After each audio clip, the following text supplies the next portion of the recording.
L'alpaca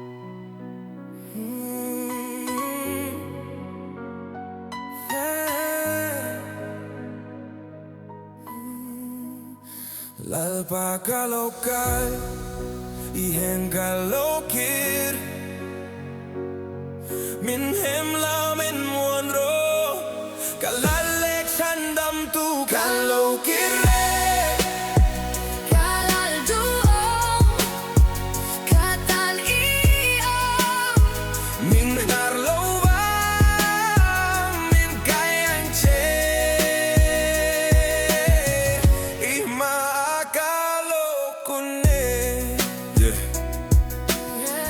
E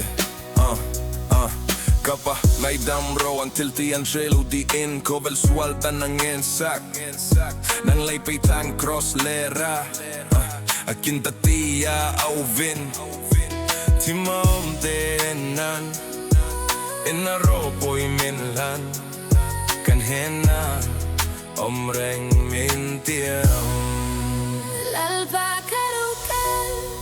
inhen LO KIR min hena min muanro